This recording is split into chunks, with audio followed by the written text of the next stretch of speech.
This lovely woodpecker, the Lewis woodpecker, was not found in the East Sector in the 1998 survey, although it has been seen very occasionally both before and since that survey. A 1990 estimate of the population found that there were possibly 350 to 600 breeding pairs in the whole province. Not very many of these birds. They need habitats found in the East Sector, black cottonwoods and Douglas firs, and large dead and decaying trees for nesting and feeding.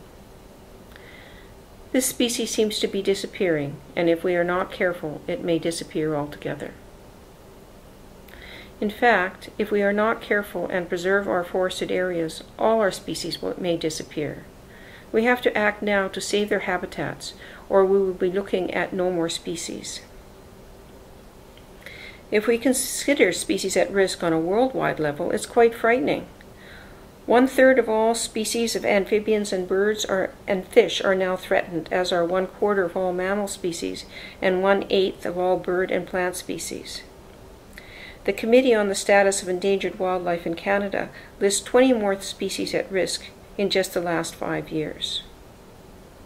If we look at the number of individual vertebrate animals, that is, animals with backbones, rather than species, we find that there has been a worldwide decline of 30% in only the last 40 years.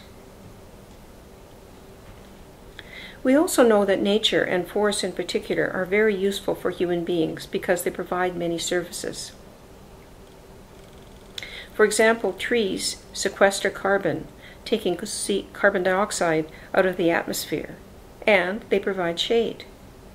Both reduce temperatures. Trees also combat air pollution by absorbing ozone, sulfur dioxide, nitrogen dioxide, and carbon monoxide out of the atmosphere.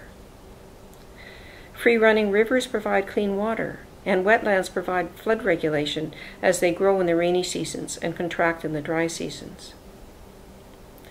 The domestic bees of the world are under threat from colony collapse disorder, and nature provides alternate pollinators. And for us human beings, nature provides quiet places for contemplation and rejuvenation. People do use the East Sector. Here is a map put out by the village of Harrison Hot Springs. It shows many of the trails which run through the East Sector: the Bridle Trail, Tall Grass Trail, Quarry Trail, and Otter Side Trail. These trails are very beautiful. There are other areas where one may walk, along the lakeside, through city parks, etc. But it's rare indeed to be able to walk through mature forest on flat trails, which allow us to look deep into the forest and enjoy the quiet serenity that can be found there. A local artist has put up ceramic masks on many of the trees. This is just an example of the kind of creativity that develops when you feel close to your environment, as you do when you walk through the East Sector. What is the current status of the lands in the East Sector? Well, the Crown lands are under a map reserve, which is held by the village, and are protected to some extent for another 2 years. However, they are not currently protected against possible logging or mining. The privately held lands are currently in the Agricultural Land Reserve, but are slated for development in the near future. This would mean they would have to be removed from the Agricultural Land Reserve. The village lands are zoned Village Reserve, which means they may be rezoned in the future following the adoption of an official community plan amendment for the area. There's no indication that the current village council would be inclined to do that. However, it is certainly possible that a future council might want the lands for other purposes and would rezone them accordingly. What would we like to see happen to the lands of the East Sector? We support designating the Crown lands as provincial recreation sites and trails. The village of Harrison Hot Springs has applied to the province for that designation, and it may well happen when the current designation runs out in another 2 years. That would protect the lands against possible logging or mining, and we would certainly support that increase in protection. It would be necessary, however, to renew the designation every 5 years. We would like to see the village lands upgraded to a newly created zone of a natural park. This could be part of a general green initiative undertaken by Village Council. If the village lands were zoned as a natural park and were developed in that way, it would be much more difficult for any future council to rezone the lands and to develop them in some other way. And we would like to see the current zoning on the privately held lands maintained until such time as we, Friends of the East Sector, in conjunction with the Land Conservancy, can raise funds for purchasing the properties. The Village Council is under no obligation to rezone the land just because the developer applies for such a change.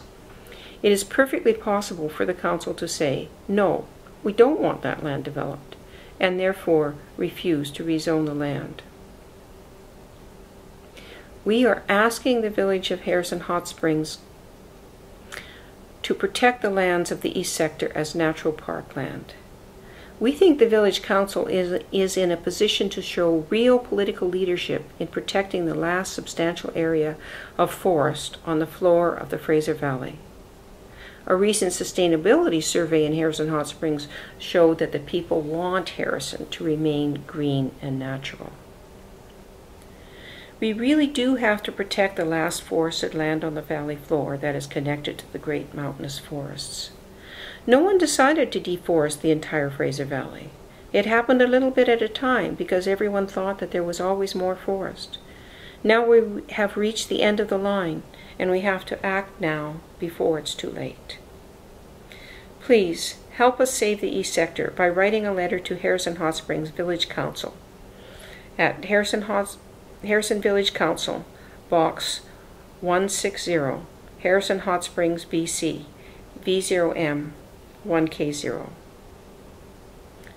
We would like to thank Robert Thompson, Dennis Knopp, and Mike Pearson for the use of photographs, and you for viewing our presentation. Thank you, and goodbye.